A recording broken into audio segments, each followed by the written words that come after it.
Hello बच्चों आज मैं आपको डायरेक्ट और इनडायरेक्ट स्पीच बताने जा रही हूँ। बच्चों कुछ इसके रूल एंड रेगुलेशन भी है जो मैं आपको इस वीडियो में बताऊंगी। वीडियो बहुत ही यूजफुल है, बने रहे वीडियो में एंड तक मेरे साथ। बच्चों जब किसी के बोले गए शब्दों को वैसा का वैसा लिखे तो वो होता है डायरेक्ट स्पीच। एंड जब किसी के बोले गए शब्दों को अपने शब्दों में कहें तो वो होता है indirect speech. For example he said, फिर कमा है गाइस, आई एम टायर्ड। उसने कहा मैं थका हुआ हूं, थका हूं। नेक्स्ट एग्जाम्पल है he said that he was tired. उसने कहा कि वह थका हुआ था। तो गाइस ऊपर के सेंटेंस में हमने उसके वर्ड जो है एज इट इज लिख दिए हैं डायरेक्ट स्पीच में, और इनडायरेक्ट स्पीच में हमने उसके कहे शब्दों को बदलकर अपने शब्दों में कहा है कि उसने कहा कि वह थका हुआ था। तो ये होता है हमारा indirect speech. Direct speech structure देख लेते हैं। सबसे पहले सब्जेक्ट आएगा, फिर रिपोर्टिंग वर्ब आएगी, फिर रिपोर्टेड स्पीच आएगा। एग्जाम्पल शी शेड, फिर कोमा देख सकते हैं गाइस, इन्वर्टेड कोमास है। आई लव म्यूजिक, फिर कोमा से इसको बंद कर दिया है फुल स्टॉप लगाकर। अब इनडायरेक्ट स्पीच का स्ट्रक्चर देख लेते हैं। सबसे पहले सब्जेक्ट, फिर रिपोर्टिंग वर्ब, फिर हमारा दैट आएगा, फिर आएगी रिपोर्टेड स्पीच गाइज।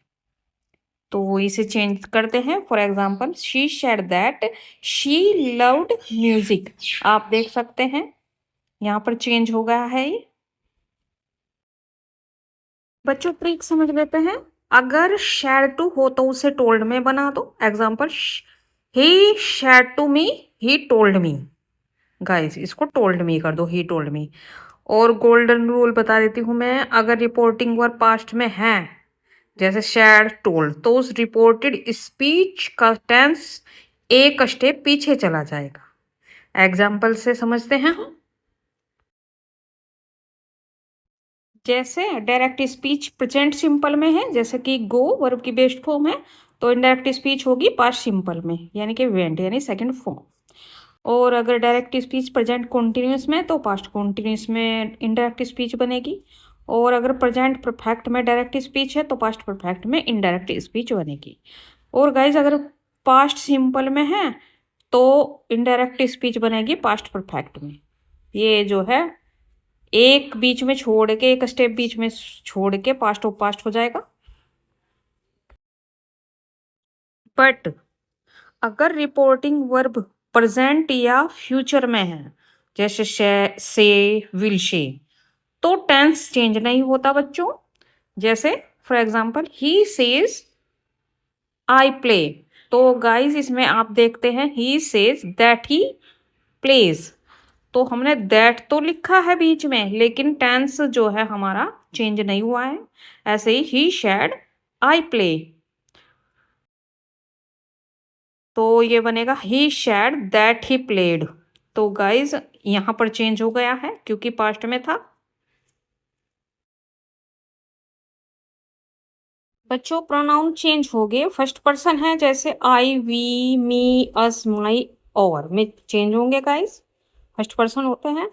तो रिपोर्टिंग सब्जेक्ट के अनुसार चेंज होंगे, जो हमारी रिपोर्टिंग सब्जेक्ट होगा। फर्स्ट पर्सन को हम सब्जेक्ट के अनुसार चेंज करते हैं और सेकंड पर्सन को ऑब्जेक्ट के अनुसार चेंज करते हैं। जैसे सेकंड पर्सन है यू योर, तो रिपोर्टेड ऑब्जेक्ट के अनुसार बदलते हैं। और थर्ड पर्सन नो चेंज, जैसे ही सीट हमारे ये जो है एज इट इज रहते हैं, सेम रहते हैं, कोई बदलाव नहीं आता इनमें। जैसे example she said I am ready, तो ये बनेगा शी शेड दैट। तो गाइज आई को हम शी सब्जेक्ट है तो सी लिखेंगे, और सी के अनुसार हेल्पिंग वर्ब का यूज होगा, तो सी के साथ पास्ट में चली जाएगी तो आ जाएगा वाज रेडी। तो हम जो है इस प्रकार से प्रोनाउन चेंज करते हैं guys. First person speaker, second person listener, third person no change. Step 5 time and place word जो है चेंज बन जाते हैं। चेंज टेबल देख लेते हैं। डायरेक्ट स्पीच में अगर ना है तो इनडायरेक्ट स्पीच में देन बन जाएगा, THEN गाइस, THAN नहीं होगा। और टुडे है तो दैट डे हो जाएगा, टुमारो है तो दी नेक्स्ट डे हो जाएगा, यस्टरडे है द प्रीवियस डे हो जाएगा, हियर देयर में बदल जाएगा, दिस दैट में बदल जाएगा, दीज दोज में बदल जाएगा। For example he said I will come tomorrow, तो गाइज इसका इनडायरेक्ट स्पीच बनेगा he said that he would come the next day. तो गाइज टुमारो का हमने जो है द नेक्स्ट डे में चेंज कर दिया है। तो टाइम और प्लेसेस जो हैं गाइज ये चेंज होते हैं, नियर वाले जो है दूर वालों में बदल जाते हैं। स्टेप 6 है इसका, questions in indirect speech. Trick देख लेते हैं गाइज। WH क्वेश्चन वाले वर्ड जो होते हैं, जैसे रूल WH वर्ड है, फिर सब्जेक्ट है, फिर वर्ब है। जैसे example she said where are you going, तो गाइज इसका इंडायरेक्ट होगा she asked where I was going. तो हम जो है WH वर्ड को एज इट इज रखते हैं, और अगर हमारी हेल्पिंग वर्ब से शुरू है तो हम वहां पर इफ या वेदर का यूज करते हैं। जैसे यस नो वाले क्वेश्चंस, रूल है इसका इफ या whether plus subject plus verb. Example he said do you like tea, तो गाइज हमारी देख सकते हैं यहाँ डू से सेंटेंस शुरू हो रहा है, तो ये बनेगा I asked if I liked T.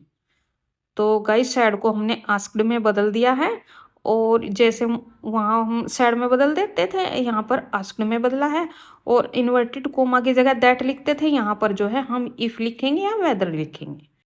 Question mark हटाओ गाइस, क्वेश्चन मार्क हटेगा आज फिर हमारा क्वेश्चन मार्क नहीं लगेगा, यह ध्यान रखने वाली बात है बच्चों। अब आ जाते हैं हमारा स्टेप 7। जब हम कमांड्स करते हैं, रिक्वेस्ट करते हैं, उनकी ट्रिक समझ लेते हैं। रिपोर्टिंग वर्ब जैसे कैसे यूज करते हैं, जैसे शेड टू है तो गाइज टोल्ड में चेंज हो जाएगा फॉर कमांड, यानी कमांड के लिए। और शेड टू है तो रिक्वेस्टेड में चेंज हो जाएगा फॉर रिक्वेस्ट के लिए, जब रिक्वेस्ट होती है। For example direct speech he said to me please help me, तो यहाँ पर गाइज रिक्वेस्ट है, आप देख सकते हैं। नेक्स्ट बच्चों, she said to him open the door, guys ये इम्पेरेटिव सेंटेंस है और आपकी फर्स्ट फॉर्म से शुरू हुआ है, तो इसका इनडायरेक्ट बनेगा she told him. Said to को हमने टोल्ड में चेंज किया, फिर टू आई इन्वर्टेड कोमा की जगह तो फिर open the door as it is लिख देंगे। ट्रिक वो टू प्लस वर्ब का स्ट्रक्चर यूज करें।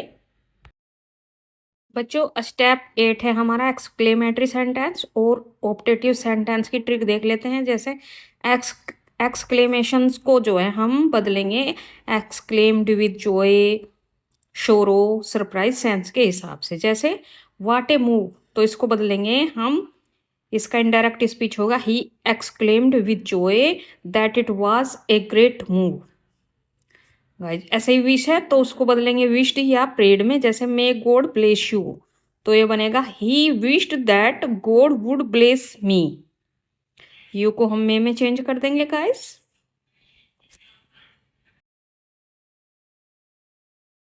जो मैं आपको वेरी इंपॉर्टेंट बोनस टिप दे देती हूँ। जैसे guys never change tense if the sentence if is universal truth habitual action. अगर कोई यूनिवर्सल ट्रूथ हो, हैबिचुअल एक्शन हो, तो वो चेंज नहीं होगा। Example he said the sun rises in the east, तो गाइज ये इनडायरेक्ट स्पीच होगी he said that the sun rises in the east.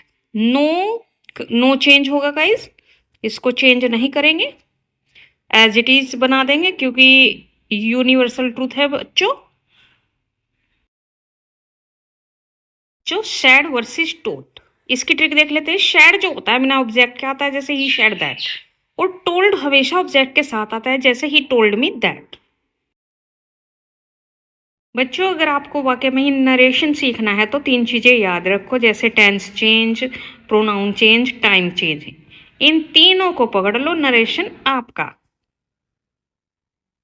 Next trick है गाइस हमारी, डायरेक्ट में क्वार्टेज होते हैं और इनडायरेक्ट में दैट और बदलाव होता है। जैसे आई को हम जो है चेंज करते हैं सब्जेक्ट के अनुसार, जैसे सब्जेक्ट ही सी है हमारा, तो माई क्या होगा गाइस, ये हिज हर यानी सब्जेक्ट के अनुसार ही बदलेंगे।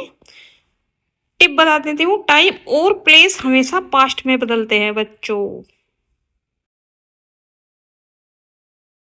बच्चों वैसे मैंने इम्पेरेटिव सेंटेंस आपको बता दिए हैं, जैसे ऑर्डर वाले, रिक्वेस्ट वाले, एडवाइस वाले। तो यहाँ पर जो है शैड टू को गाइज टोल्ड में चेंज करेंगे, या ऑर्डर है तो ऑर्डर में, आस्क्ड में, रिक्वेस्टेड में, और वर्ब से पहले जो है टू का यूज होगा।